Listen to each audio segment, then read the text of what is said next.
Fly, you fool!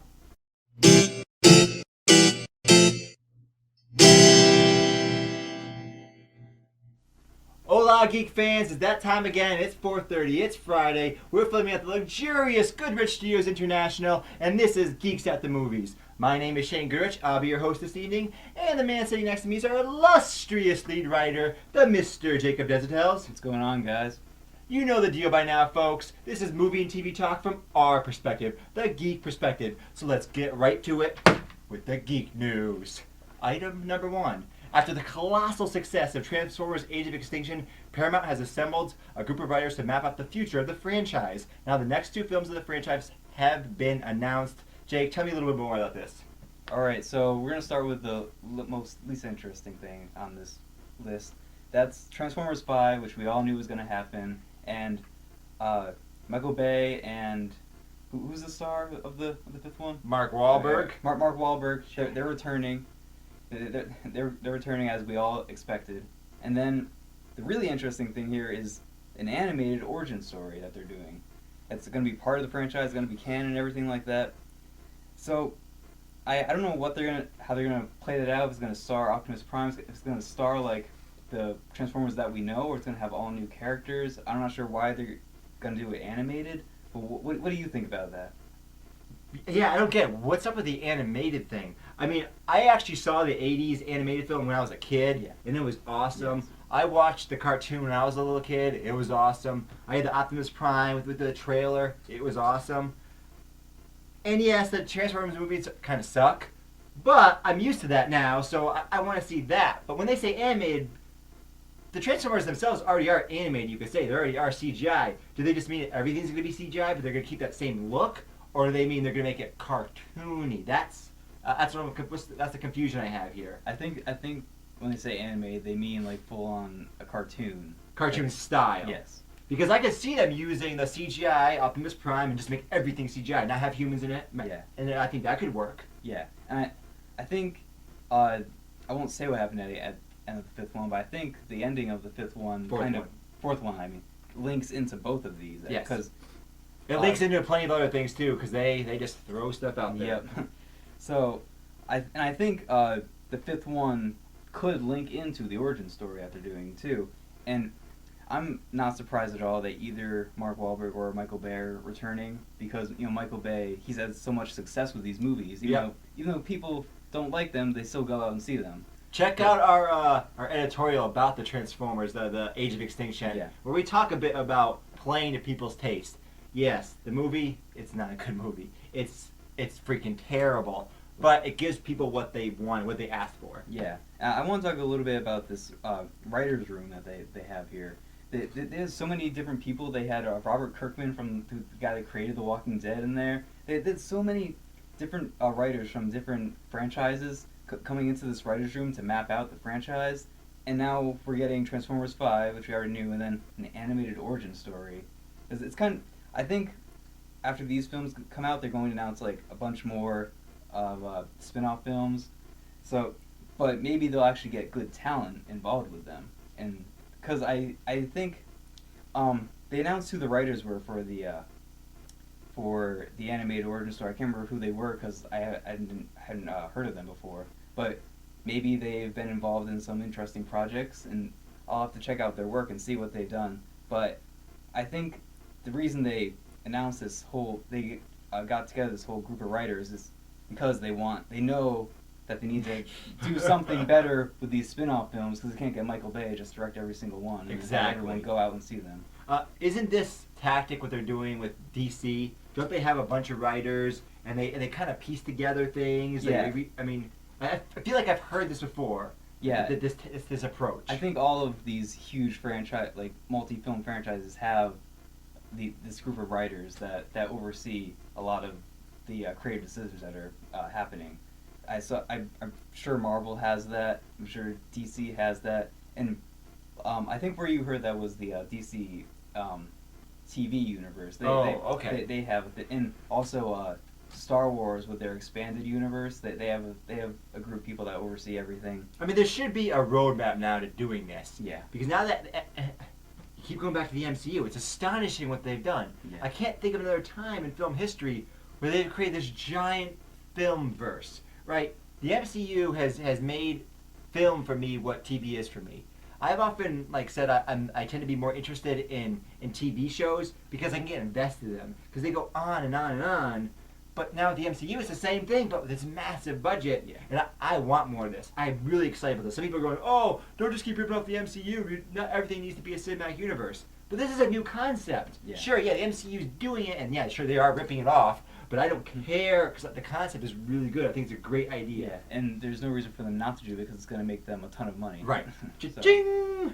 So I'm actually pretty excited to see what the animated thing is. I don't really care about Transformers 5, but I'm gonna go see it just because I've seen all of them now, so might as well just go see the fifth one. You've been sucked in, Jake. You Yeah. can't get out now. Let's move on to item number 2. Rise of the Planet of the Apes director Rupert Wyatt Yep. was signed on to direct the upcoming Gambit movie, but now has dropped out of the project, saying, "I was very much looking forward to working with my friend Channing and the team at Fox, but regrettably a push in the start date now conflicts with another project. They changed the date, which just seems a little odd. It conflicts with another project and they changed the date. Didn't they know that? Didn't they say, hey, dude, we're thinking about changing the date on the movie you're gonna direct. You got anything else going on?"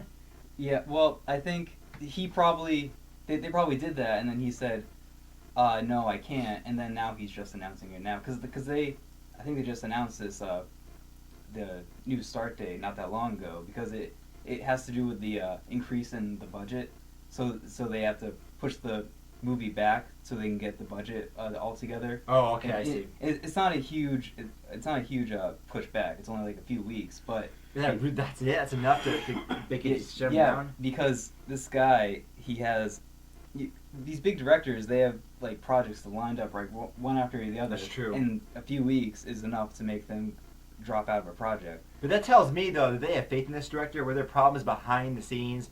Because if you have faith in your director, you don't go, "We're going to push back a few weeks." You go, "Okay, we're going to rearrange things around you." I mean, they're not going to do this with, Spielberg or somebody. They're not going to do that. So I'm wondering, were there other conflicts going on? And maybe they're using this as the official story. Yeah. It just seems so strange. This was supposed to start shooting pretty soon and be out next year, right? Yeah, it's gonna start shooting sometime at the end of this year because it comes out in November of next year. Is it going to come out? Is it going to come out in November? What? Yeah, that's the day it's gonna come out. Yes, Jake, but I'm asking you, is it going to come out in November? I- 'Cause I'm skeptical now. I believe so. I think because look what Marvel did with Ant-Man. They just went through directors. Like they went through like 3 directors until they got their director, and he signed on like less than a month before they were going to start shooting the film. So these big projects they know how to get their. They know how to choose directors that can just come in and pick up a piece of paper and then know what's happening with the film. They're professionals. Yeah. Right. That's why they hire them. If you threw me on in like a Transformers movie, I'd be like, I have no idea what's going on. Any of these big films, a Gambit movie, I have no clue what's going on. Somebody I was hearing talking about directors and why they need someone that's really competent and knows what's going on in these action films is there's an element of danger in these movies. Yeah. I heard this talking about we were just talking about Michael Bay, and they're like. The thing is with his movies is there's lots of explosions, there's stunt work going on. Imagine the Gambit movie's going to have the same thing happening. So you being a professional, it's like, don't worry, I know how to control the situation. No one's going to get caught on fire. We're going to have everything moving smoothly. It's just, to me, it just seems so amazing because the movies are so big and so huge. It's like, how can you be brought in at the last second? Yeah. But again, they're professionals. They've had experience doing this. Yeah. And do you remember when we talked about how there was a rumor going around that Channing Tatum was going to leave Gambit? Yes. Maybe that story was actually supposed to be a director. Oh, maybe. Maybe things got crossed. Yeah. So, I actually really like Rupert Wyatt because I liked Rise of the Planet of the Apes a lot. I really liked that movie, and I think his style would fit really well within the X-Men universe. But I think whoever they're gonna get can still do a good job. I was just really excited to see him as part of this project because Rise of the Planet of the Apes is the only thing I've seen by him. I was excited to see more, but awesome movie, Rise of the Planet of the Apes. I love it. Yeah, so we'll see how this goes along. I'm sure they're going to announce the director pretty soon because they pretty much have to. Right, they have to. Let's move on to item number 3. It has been recently announced that Ido Goldberg, did I say the name? Ito, maybe? Ito Goldberg has been cast as both Dr. Tio Morrow and Red Tornado in the new CBS series Supergirl. Now the first image of Goldberg as Red Tornado has been released. Jacob, it looks a little cheesy to me, but again, it's one of those... I like to call it Red Tomato. Just because that was such... I honestly, I hate this design. It looks so horrible. It looks worse than Diggle looked in Arrow Season 4, honestly, to me. It just looks so bad. Because, have you seen a picture of what Red Tornado actually looks like?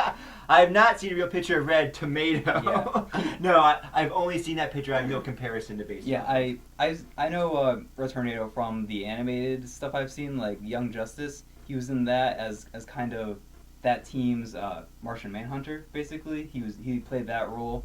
And wait. So he's a good guy? Yeah. But he turned in that show. I don't know his whole comic book origin, but in the show he kind of turns into a villain because he's a robot. So he gets like mind controlled by someone. I don't know. I don't really know the whole thing. But and then there's the name of the doctor, Tio Morrow. Just they're definitely going with the cheese factor here. But they're camping it up. Yeah. But Red Tornado, he's a really lame character, just to be completely honest. What he does is like the lower half of his body spins around and he turns into a tornado.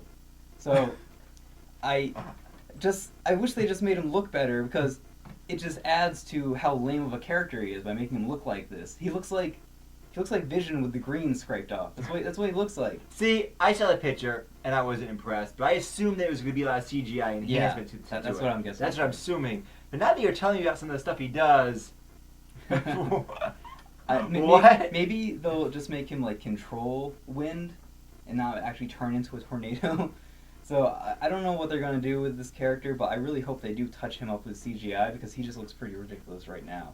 But we can just keep calling him Red Tomato and it'll be awesome. Yeah, he'll turn into a tomato. That'd be so epic. Shoot tomato juice at Supergirl. That'd be so bad and awesome. And it's something that they might actually do. Have you seen Arrow's writing recently? Some of these people worked on Arrow, so they might actually do that.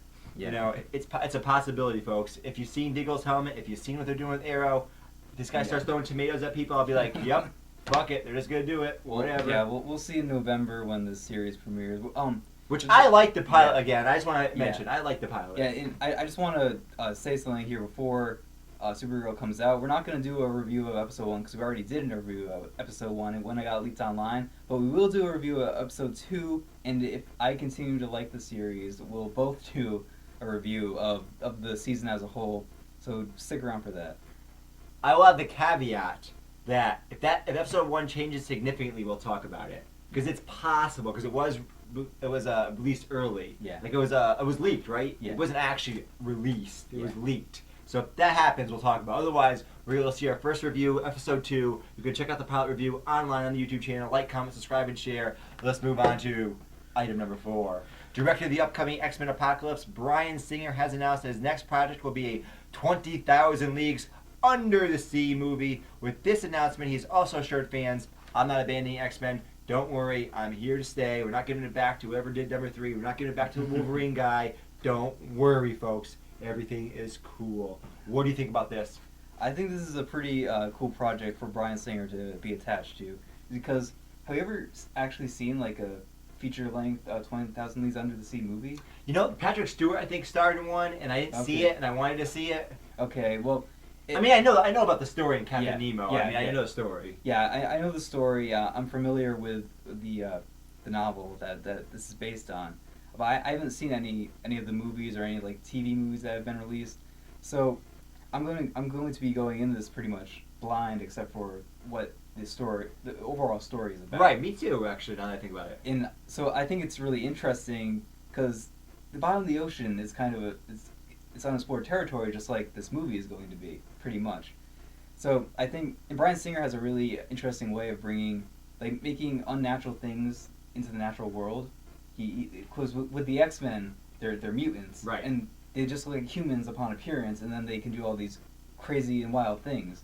So I think that he knows how to tell a really good story, and I think that's why they they hired him to do this because he knows how to tell a story and then bring all these weird, fantastical things. It's a fantastical story he knows how to tell. Yeah. 20,000 Leagues Under the Sea. I know there have been some feature-length movies, but I think they're pretty old. Yeah. They're maybe from the 50s.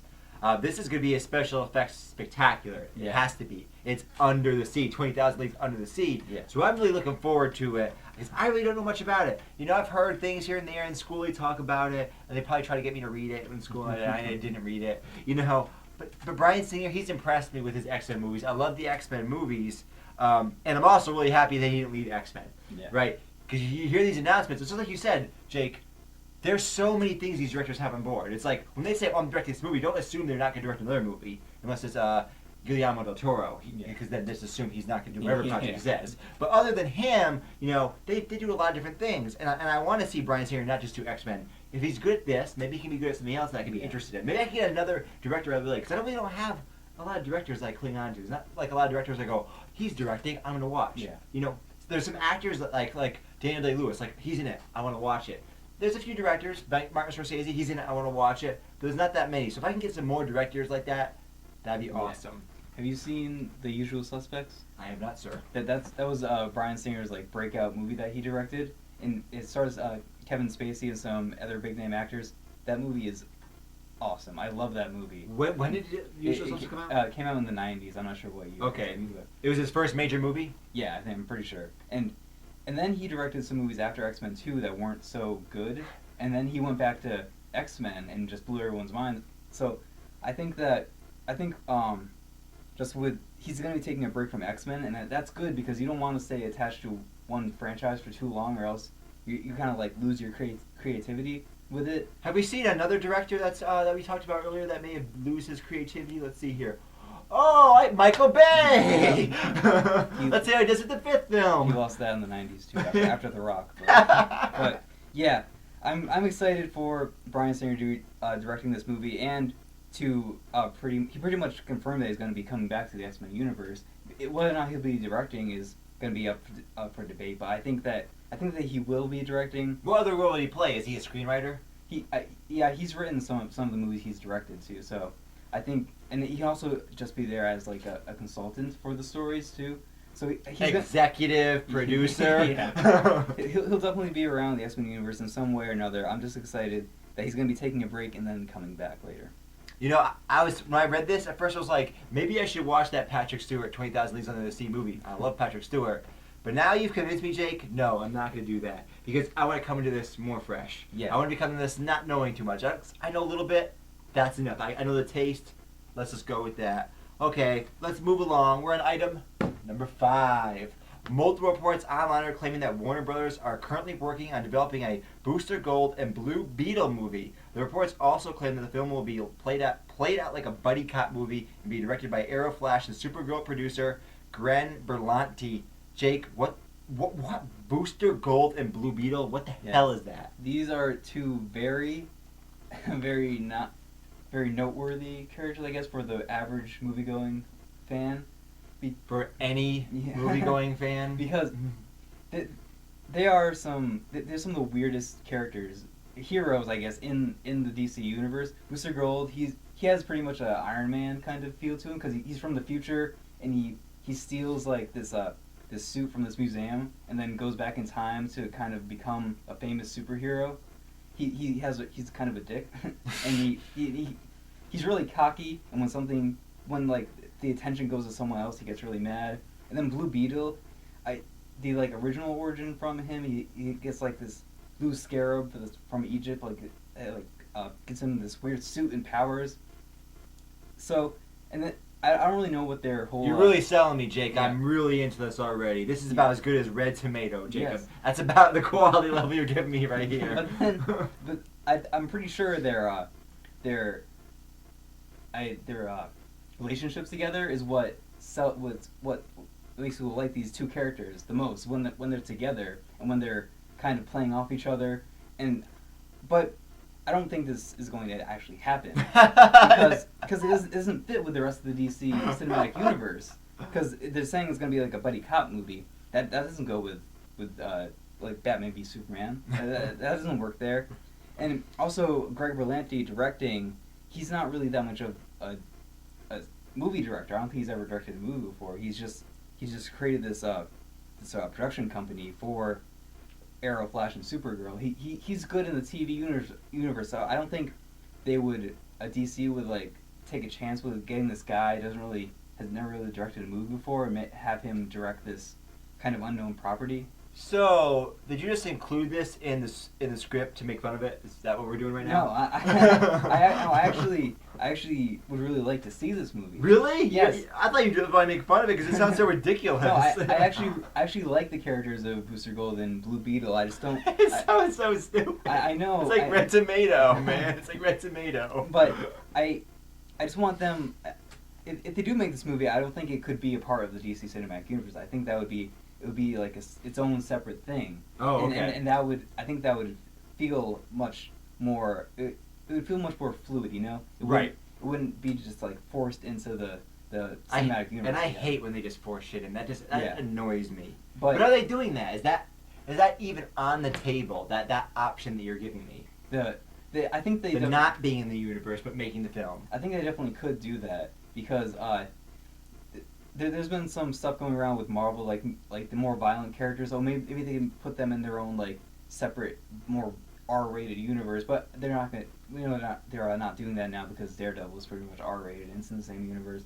But people loved it. Yeah, and then and Sony's throwing around this idea of a animated Spider-Man movie that's not going to be part of the other Spider-Man movies. It's going to be like its own thing.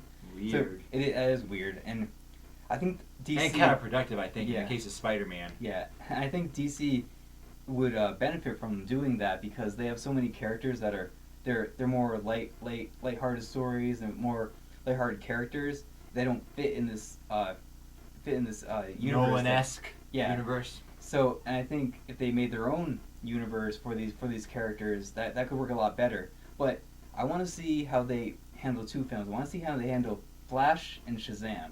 I was going to bring up Shazam. I was going to bring that up. Because those are two much more lighthearted characters. And if I want to see how they handle them, and then maybe like if they add in like some more jokes in those movies. See how they do those. Is Shazam? See, I heard a rumor. Maybe this is incorrect. You can correct me if I'm wrong. That it might not actually be part of the universe. That's what I heard. That was something that was going on, but I think now that it is confirmed to be in the same. Okay, universe. it's gonna be so Rock, who's playing. He's playing Black Black. Yeah. Right. Okay. Cool. I wanted it to be the universe. Yeah. So we'll see how those go. I don't think this movie is ever going to happen, but if those movies turn out to be a little bit different, but still feel like they're in the same universe and feel like they fit well in that universe, then we could see how this movie would play out. I know it sounds very stupid, but Thank you, Jake. But I really want to see these characters come to life because Booster Gold, he's a character that you don't want to like, but he kind of makes you like him. And Blue Beetle is kind of like the guy like you're an idiot, but we're friends, so let's go do dumb shit together. I can't believe we're talking about Blue Beetle and Booster Gold. Dumb shit like making this movie. I still don't even know what the hell to think about this. But I was thinking as you were talking, the MCU has branched out. The MCU that has started off as one tone, and now we have a variety of movies. You have the political thriller with Captain America: Winter Soldier. We got the heist film with Ant-Man. So we have different genres represented in the MCU. Right now with the DC Cinematic Film Universe, we have the one film, Man of Steel, which is that dark, reading the quote-unquote Nolan-esque film. Yeah. And from what we can tell, the next two movies, the Suicide Squad and Batman v Superman, are the same tone. Yeah. But I'm guessing, maybe I could be wrong, once they get that foundation, maybe they'll start branching out from there, and maybe Booster Gold and Blue Beetle will be thrown in there. It's possible. Yeah, and we actually seen I don't think we've seen Blue Beetle, but we've seen Booster Gold in Smallville before. And that's kind of a campier show. That tells you something, Jacob. So he fit in that, but also to be fair, Green Arrow was actually in that show too for an episode, and he was a completely different character. He was like he is in the comics, and then they made the show, and he's more like a Batman kind of character. Right. They darkened his cheap, stupid leather outfit. Yeah, and I think they could darken these characters too, but just maybe not mention maybe like the call them with their names at the end of the movie or something like that. I don't, because it's definitely campy. I want to see this movie happen, but it's probably not ever going to happen. You know, if it does happen, they should embrace the camp. Yeah. Right. It's so silly. They should just embrace the camp. But let's move along. Item number 6. Last week it was reported that Guillermo del Toro's Pacific Rim 2 has been put on indefinite hold by Legendary. However, Del Toro is stating the movie is still happening. Jake, this is giant robots and giant monsters fighting. We love this. What is going on? I honestly really absolutely loved the first Pacific Rim. You haven't seen it, right? I know I haven't seen it. Yeah, so I absolutely love that movie. It was definitely it's like Transformers. It delivered on what it was selling, which was giant robots fighting giant monsters with some kind of interesting characters. So This sounds a lot like another film franchise I've heard of, Jake. But you can continue. No, but what added so much magic to it was Guillermo del Toro's direction.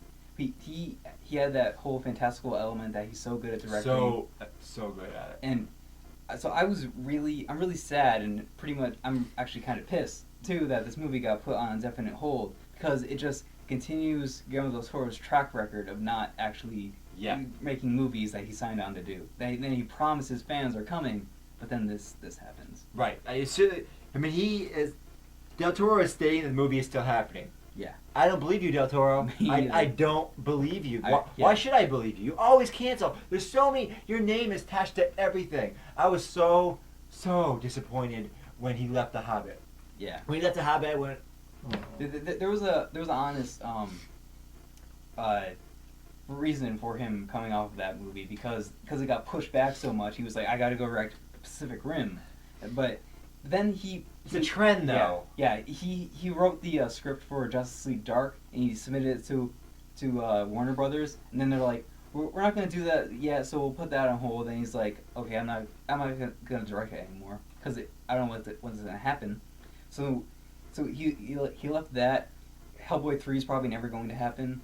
Which I wish it did. Yeah. Because Hellboy, the first one was alright. That was pretty good. The second one, though, when they go into, I'm not sure what it's called, they go into like the market, the other worlds. Yeah. The special effects were astonishing. Yes, they were. The mix of practical effects and CGI, because people thought maybe, it was only practical effects. No, there's CGI enhancements of practical effects. The meshing is beautiful. It is exactly what I want. It's what I want to see in Star Wars The Force Awakens. And so this seems like a perfect move for him. Like you said, you like the first one, but then he just leaves it again. And I think the reason that it got put on indefinite hold is the same reason that Hellboy 3 is probably never going to happen. It's because he's asking for such a huge amount of money. Because his films aren't cheap. Yeah, especially if you look at Pacific Rim and the special effects in that movie, you see why it costs. I don't know how much it costs, but you can see why the second one's probably not going to happen because of the budget. But it was a successful film, though. Yeah. Correct? Yes, it was. What pushed it over the line with actually getting into sequel territory was the Blu-ray releases. That's a little late. Yeah. Usually like the green light a sequel like before that. Yeah. So that's why it was a little bit unsure that was going to happen originally. And then he's like, it's coming 2017, and now it's not. and he says that they already got the script finished. It's like submitted. They're already looking for a budget, a budget to be estimated by the company. But you can say that about any film that you're working on, and then it doesn't mean it's going to happen. So I'm actually. There was that Nicolas Cage Superman film. Yeah. Where it was near starting production. Yeah. They had a lot of things in place. Millions of dollars were put into it already. There was pictures released of Nick Cage in the Superman outfit. Right. So I'm gonna remain a little bit hopeful that this is actually going to happen. Not hopeful. But I have to say, Guillermo del Toro, you don't know what you're doing when it comes to announcing films. Leave that to the company. Just don't announce anything. Just don't say you're going to do something. Yeah. Just don't say it, and you're good to go. Yeah, and I can see why he announced this, and then it got pushed back, because it wasn't his fault that it got pushed back. It was the company. They had some kind of falling out with someone else, so they had to push some of their projects back, and this was the biggest one, and they got put on indefinite hold. So I can see why he announced it, and then now it's not happening. I'm not mad at him for announcing it so I early. see. I am mad because if you have a track record, if you have a reputation you're building, I don't. where things aren't following through, you know what you go. You know what you do. You go, wait, okay, this should be happening. Everything's in place to be happening. But you know what? I don't want to risk it. I'm just gonna wait till things start. I'm just gonna wait. I don't think he can help himself. I know you can't. He can't. He's a fanboy. He's excited too. He's interested in these projects. There's a reason why he does such a good job with these worlds, like Pan's Labyrinth. Holy shit, that movie is so incredible looking. He's really into it. That's what makes his movies good. But then it makes him so eager to talk about him when it's too early. It's too early, man. Yeah. I really want to see this movie because that movie has so much potential for a sequel, and they could definitely put it up to the next level. But I don't think it's going to happen. So Guillermo del Toro, just stop announcing things so early, and just actually make sure that a movie's going to happen before you get all excited about it. You're right, Jacob. But now it is time for the segment we like to call Geek Talk. This is where we talk about anything from the Geekverse. Today we are talking about the Quentin Tarantino film. I just watched it, Inglorious Bastards. Jacob, I was telling you, I don't know, a week ago or something, I haven't really seen that many Tarantino films. I have no idea why I started watching Inglorious Bastards. I'm a full-time college student. I'm making these shows. I got a lot going on. Usually I don't just randomly watch films now, like 2 hours.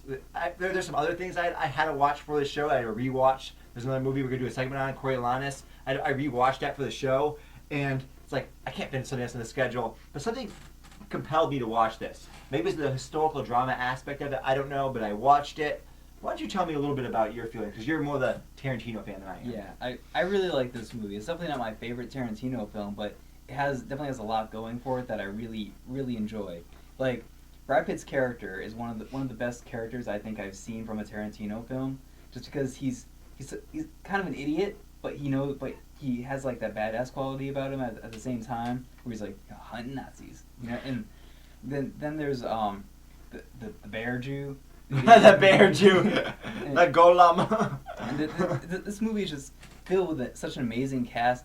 Christopher Waltz played such a great villain in this. Amazing. Yes. Really, an Emmy an Oscar deserving performance. Yes, and then the story was really good too, because I'm not going to mention what happens at the end yet, because I want to hear what you think about it, because it's a historical drama, but then they do something at the end. I want to know what you think about that.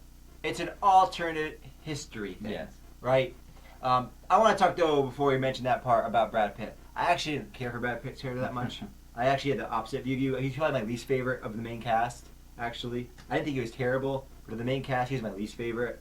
Yeah. So there was Michael Fassbender, amazing. Yeah. The lead villain, what was his name again? Lead villain? Christopher Waltz. Amazing. There were some of the side characters amazing. Michael Myers, he's in one scene. He plays this ridiculous British guy, and he's great. Yeah. Right? So there's all these other characters in here. The first scene in the film, when they're at that guy's farm, the intensity from both characters, right? The guy that's under pressure he's hiding some Jews, right? And he's under pressure to give them up. And it's so well done. The acting's so amazing. Tarantino does this. He has characters that kind of ham it up, and I felt Brad Pitt his character was hamming it up. It wasn't bad. But I didn't. It didn't work with me as well. I just liked because in such a serious tonal movie, he was kind of the character that was kind of, he has so much personality to him. He kind of lifted the movie up a little bit from how depressing it was, because there was the opening scene kind of sets the tone for the movie because it's so serious, so much intensity. It's so brutal too. Yeah, but then the movie becomes a little bit more fun as it goes on. So it actually does that back and forth where it starts off lighthearted and then it switches to this darker tone. There's a scene where they're in a tavern, and Michael Fassbender and his crew, they are pretending to be Nazis. They're dressed up, and this other Nazi officer comes in. This German officer comes in, and he has this ridiculous boot glass. It is shaped like a boot, and I just can't stop staring at the boot, right? And at first it's really absurd. They're acting silly, but then as the scene goes on, and this is what Tarantino does so well, is the scene slowly reaches a peak of intensity. So it starts off as lighthearted and silly. Oh, look at the ridiculous glass he has with the shoe. Just like the farmer scene. At first it's kind of silly, and then as it goes on, first of all, it goes on, and all the scenes last so long. He's a director that doesn't change scenes very often. It's like, man, they're still doing this scene, but it's so good. And it's a slow build up to a crescendo. And suddenly, bam! Things go crazy. That's what I love. I love that. Because you're waiting for it. You're waiting for the moment where things just snap. Yeah. And he does that so well. And the actors are so good. And with Brad Pitt's character, it didn't quite reach that for me. It wasn't quite as good as some of the other performances. And in the scenes that he was in, didn't quite have that same intensity and drive to me. Not quite. He wasn't bad. He wasn't bad. It just compared to the other performances, he paled a little bit because they were so good. Yeah.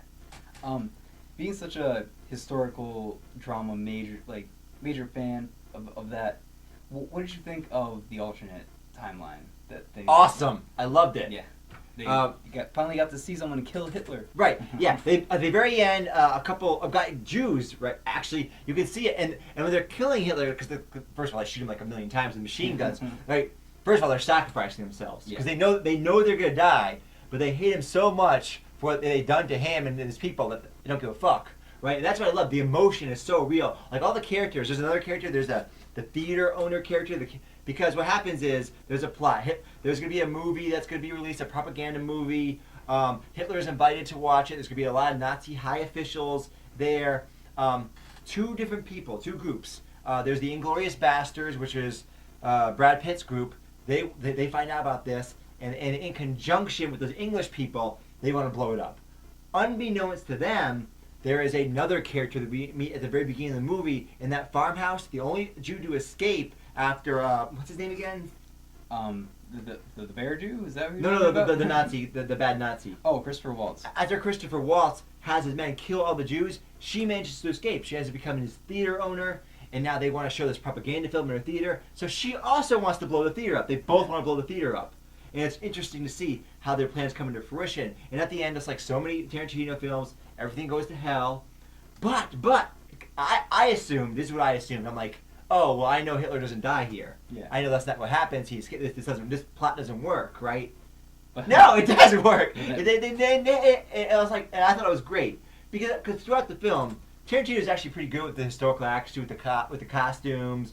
I love how he uses the actual languages. I love it when they speak the actual languages and they're all just speaking English. It's like, why are they all speaking English? It doesn't make any sense. They speak French, and that's also a bold decision by Tarantino because this was a major release. Studios don't like subtitles, and half his film is subtitles. Yeah. So I'm like, well, he's sticking. Obviously the Inglorious Bastards and stuff. There's this made up component, but overall, he's sticking relatively close to history. This is pretty cool. So I didn't think Hitler was gonna die. Yeah. And there he is at the end. Turns around, those guys break in and blows them up with machine guns. Yeah, and he actually played a little bit around with history in his next film, Django Unchained, because Django wears sunglasses, and those weren't invented until 50 years later. So he there are elements that are out of place. Yeah. But most of the movie is very close. They even have a lot of famous characters. They have Winston Churchill. He's in the movie. They have a number of famous. Hitler obviously is the big one, but they have a number of people that are in there just kind of shoved in there, and he did a really good job with that. Yeah, and in that same scene, when they're about to go kill Hitler, those guys they have some weird arm gun thing. I don't think that was in the 1940s either. Some weird. I have a book. I should have brought it in there. It's out there about historical weaponry. There was a lot of very bizarre weaponry based on guns starting at the turn of the 19th century. I don't know if those existed, but there are similar strange devices and spy devices they're actually used in the war. I should have the books right over there. Yeah, well, those things were awesome. They punch someone and shoots them. Yeah, so awesome. I'm guessing that didn't exist because it seemed kind of silly. Because the point of those weird concealed guns is to shoot, not to punch people to shoot them. That doesn't make sense. But it doesn't matter because also another thing that doesn't matter to me is I say how it pisses me off when historical dramas don't stick to the history. What I mean by that is when they purposely ignore history that doesn't affect the story. Yeah. Right? One of my favorite movies is Elizabeth, starring Cate Blanchett. The movie is the costumes, the buildings, the history, the way the characters act, the way nothing. It is it's a fantasy, right? It's talking about Elizabeth I, a real character in England, but every component of it is complete fantasy. Everything. It's like a fantasy. It's not a fantasy movie, but there's nothing historically accurate. But there's a reason for all those changes. The director is making essentially an art film, and he's stylizing everything purposely. So that is part of his story. What I get pissed off at is when it's like, okay, well, in real life those uniforms are blue. We're just going to make them green because we're too lazy to do the research. It has nothing to do with the story. It has nothing to do with the composition of the shot. It's just being lazy. That makes me angry. It's like, can't you just make that correct? And you don't care either way, so just make it correct for me. That's the difference. Here, Tarantino clearly had a purpose for these changes. He likes to definitely play around with what's happening. Exactly. He likes to play around with the story. Like while he's writing it, he likes to put in these little things that don't really fit, but they fit anyways because of the feel of the movie. Right. I wonder if that boot glass actually exists. I mean, it's so bizarre watching this German officer. I remember that scene. Right. He's interrogating Michael Fassbender and their people. He's trying to figure out if this guy's really a German. And he's holding this freaking boot the whole time, and I'm distracted by the boot, but like Tarantino's purposely distracting me. So it's not like he made a mistake and he threw something stupid in there. He knows what he's doing because he's contrasting a very serious scene. Like, this is really bad. If he finds out that they're English officers, they're screwed, right? But he's contrasting that with this lightheartedness, so it's really neat. I like how he does that. I like how he plays with their expectations. He does something different. He does something creative. That's what I like. Yeah, I just love Quentin Tarantino is one of my favorite directors pretty much of all time because he makes the characters so enjoyable and likable to watch. And Christopher Waltz, who's the major villain of this film, he's one of the best characters in the film, just because he's not just because he's delivering such a good performance. It's because he's such a cool character. Yes, the way he delivers his performance matters. Yeah. I like how, again, playing with expectations. He's extremely polite. He's very nice to everybody on the surface, but he's actually a sick psychopath. Yeah. And then he snaps. But let me mention a few things that I didn't care so much for about this film, because I like this film a lot. Yeah, it's excellent. I thought it dragged at a number of places. The biggest drag for me was the German sniper. Pretty much whenever he was on screen, I was like, yep, I'm bored. There's this German sniper that's trying to he's trying to get in with the woman that runs the theater. And that's what the film is about. The film they're going to show for Hitler, the propaganda film, is the sniper that killed a bunch of, I'm not sure if they're Americans or British soldiers, a bunch of Allied soldiers in the war. And every scene that he was in, I just felt was, Like, because Tarantino did the same thing. The scenes last a long time, except I don't care what's happening to this guy. He's so boring and dull. Nothing's going on. It's literally nothing's going on. Yeah. What did you think about the German sniper scenes? I think this kind of speaks to what it was. They were kind of forgettable, because I don't really remember those scenes that much. So I don't really have anything to comment on those, because I haven't seen this movie. That right there is a comment in itself, folks. Yeah. So when did you last see the movie? Probably like a couple years after it came out. And you remember the other stuff I'm talking about? Because they were so well done. Right. Yeah. And they ingrain in your mind. This doesn't ingrain in your mind. So there's some parts. I've heard some other people complain that there's some slower scenes. Some scenes there's like Tarantino, he drew it out too much. But overall, I'm going to rate this movie. I'm going to rate it 4 stars. 4 star, I'm giving it. I give this movie 8 out of 10. 8 out of 10? Pretty much the same thing. Yeah, same thing, basically, more or less. Really good film. Go check it out if you're a Tarantino fan, because it's just really well done. Yeah, and if you're interested in alternate history takes, if you're one of those people that like those kind of books, what happens if the Confederates won, or one of those things, this is also interesting to watch. But let's move on now to another segment we like to call Old School. This is a segment where we talk about any movie over 10 years old. Real simple, right, Jake? Yep. Oh, yeah. What are we talking about this week, Jake? This week we're talking about the Sam Raimi, Tobey Maguire classic, Spider-Man 2. So, but I want you to start. What did you think about Spider-Man 2?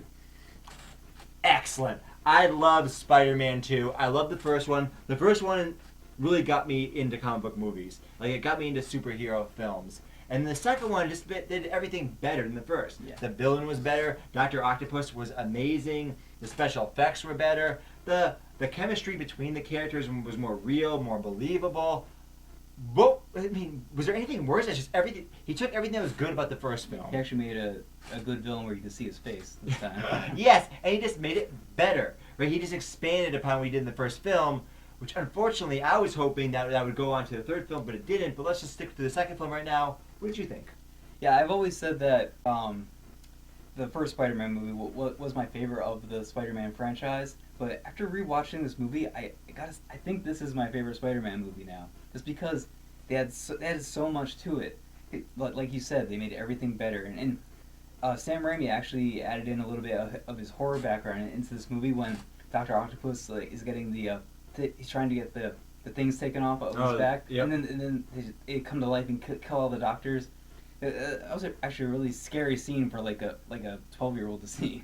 But And also, the thing I liked about Dr. Octopus compared to, say, the first movies, what was the first movie was he called? Green Goblin, was it? yeah, Is Green Goblin who's the guy that played Green Goblin? Do you remember? Willem Dafoe. William Dafoe. That guy has that really good. That guy has that really unusual look to him. I mean, he's in the movie John Wick.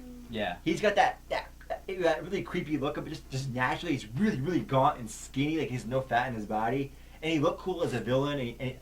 But he was also a little bit of the mindless villain. Like, I'm as bad because I'm bad. Yeah. Dr. Octopus was a complex character. Like, he had like this internal struggle with himself that I really appreciated. I heard, this is a minority opinion, but I've heard a few people in here go, I think they made Dr. Octopus too sympathetic. But I like that they made him sympathetic. I don't just want a villain that I'm just going to mindlessly hate. Sure, it works in Lord of the Rings when they have Saruman, and Sauron, he's the evil guy, and you just gotta beat him. But I want that little bit of complexity. I want to go, Dr. Octopus, he's an asshole, he sucks, he's doing bad things, but look what happened to him. Come on, he did some bad stuff happened.